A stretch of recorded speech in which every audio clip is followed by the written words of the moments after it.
কাজিৰঙা এটা খড়গযুক্ত গড়ৰ বাবে পৃথিৱীৰ বিখ্যাত কাজিৰঙা ৰাষ্ট্ৰীয় উদ্যান অসমৰ গোলাঘাট আৰু নগাঁও জিলাৰ 430 বৰ্গ কিলোমিটাৰ এলেকা আগুৰি থকা এখন ডাঙৰ বনভূমি। গুৱাহাটীৰ পৰা পূৰ্বে 217 কিলোমিটাৰ দূৰত্বত অৱস্থিত কাজিৰঙাই হ'ল ৰাষ্ট্ৰীয় উদ্যানৰ স্বীকৃতি পোৱা অসমৰ প্ৰথমখন আৰু একমাত্ৰ বনভূমি। এই ৰাষ্ট্ৰীয় উদ্যানৰ স্বীকৃতিৰ কথা কওঁতে এগৰাকী ব্ৰিটিছ মহিলাৰ প্ৰসংগ আহি পৰে। 1900 চনৰ প্ৰথমৰ পৰাই ইংৰাজসকলে অসমত চাহ বাগান খোলাৰ কাম আৰম্ভ কৰিবলৈ লয়। তেতিয়া ইংৰাজসকলে আমোদ প্ৰমোদৰ বাবে বহুতো জীৱ জন্তু হত্যা কৰিছিল আৰু বহুতো প্ৰাণীক নিজৰ বাগানৰ মাটি উলিয়াবলৈ যাওঁতে হত্যা কৰিব লগা হৈছিল। 1903 চনত ইংৰাজসকলে জানিব পাৰে যে অসমৰ কাজিৰঙা নামৰ ঠাইত 3টা নখ আৰু এটা শিং থকা এটা জন্তু আছে। এই কথা ইংলেণ্ডত থকা ব্ৰিটিছ প্ৰশাসক লৰ্ড কাৰ্জনৰ পত্নী লেডী মেৰী ভিক্টোৰিয়াৰ কাৰ্জনে জানিব পাৰে আৰু এই জন্তুটোক চাবলৈ তেওঁ 1905 চনত এই অভয়াৰণ্যলৈ আহে। দুৰ্ভাগ্যবশতঃ তেওঁ এই অভয়াৰণ্যখনৰ উক্ত জন্তুটো দেখাৰ সৌভাগ্য নহ'ল, কিন্তু জন্তুটোৰ ভৰিৰ খোজে দেখিবলৈ অৱশেষত তেওঁ ইংলেণ্ডলৈ ঘূৰি যায় আৰু লৰ্ড কাৰ্জনক জন্তুবিধৰ সংৰক্ষণ কথা চিন্তা কৰিবলৈ কয়।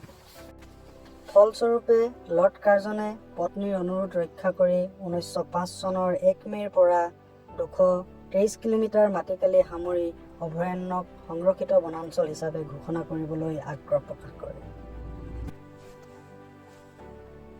অৱশ্যে তাৰ 3 বছৰৰ পাছত বনাঞ্চলখনত মাটিকালি 152 কিলোমিটাৰ পৰ্যন্ত বঢ়োৱা হয় আৰু 1908 চনত 3 জানুৱাৰীৰ দিনা এই সমগ্ৰ অৰণ্য অঞ্চলক সংৰক্ষিত বনাঞ্চল হিচাপে লৰ্ড কাৰ্জনে ঘোষণা কৰে।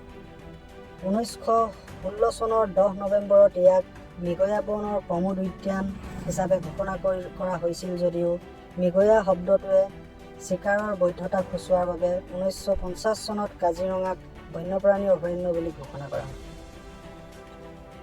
1973 চনত এই অভয়াৰণ্যক পৰ্যটকৰ বাবে মুকলি কৰি দিয়া হয়। গড়ৰ চোৰাং চিকাৰ বন্ধ কৰাৰ প্ৰয়াসেৰে 1954 চনত চৰকাৰে আছাম ৰাইন' ক্ৰছ বিল গ্ৰহণ কৰে। 1968 চনত দ্য আছাম নেশ্যনেল পাৰ্ক আইনখন বলবৎ কৰি অভয়াৰণ্য হিচাপে গ্ৰহণ কৰে। 1947 চনৰ 11 ফেব্ৰুৱাৰী তাৰিখেই কাজিৰঙা ৰাষ্ট্ৰীয় উদ্যান নেশ্যনেল পাৰ্কৰ মৰ্যাদা লাভ কৰে। 1958 চনৰ ডিচেম্বৰ মাহত ইউনেস্কোৱে কাজিৰঙাক বিশ্ব ঐতিহ্য অঞ্চল হিচাপে স্বীকৃতি প্ৰদান কৰে। 2006 চনত ইয়াক ব্যাঘ্ৰ সংৰক্ষণ এলেকাত অন্তৰ্ভুক্ত কৰা হয়। আন এক জনশ্ৰুতিৰ মতে কাজিৰঙা কাজিৰ ৰং, যাৰ অৰ্থ কাজিৰৰ গাঁও। কাৰ্বি ভাষাত কাজিৰৰ অৰ্থ ছোৱালী, আনহাতে কাৰ্বি ভাষাত কাজি মানে ছাগলী আৰু ৰঙা মানে অসমীয়া ৰঙা শব্দৰ অৰ্থৰ সৈতে একেই, অৰ্থাৎ ৰঙা ছাগলী বাসভূমি হিচাপে কাজিৰঙাৰ নাম হয়। এই জনশ্ৰুতিৰ সপক্ষে 2002 চনৰ মাৰ্চ মাহত ট্ৰেভেলাৰ নামৰ এক মাহেকীয়া আলোচনীত এটি প্ৰবন্ধ প্ৰকাশ পাইছিল। প্ৰবন্ধটোত কাজিৰঙাৰ সম্পৰ্কে এনেদৰে লিখা আছিল: কাজিৰঙাৰ means where the mountain god has weather in the language of the Karbi tribe। আন এক জনশ্ৰুতিৰ মতে এই অঞ্চলত পূৰ্বতে কাজি নামৰ এগৰাকী বুঢ়ী আৰু ৰঙাই নামৰ এজন বুঢ়া আছিল। কালক্ৰমত এই বুঢ়া বুঢ়ীহালৰ নামৰ পৰাই কাজিৰঙাৰ নামটোৰ উৎপত্তি হ'ল। এই কাজিৰঙাৰ নামৰ উৎপত্তিটো জনশ্ৰুতিৰ মতে মানুহৰ মুখেৰে প্ৰচলিত হৈ অহা এক কাহিনীহে। ইয়াৰ কোনো সত্য বা লিখিত প্ৰমাণ ক'তো পোৱা নাযায়। ধন্যবাদ।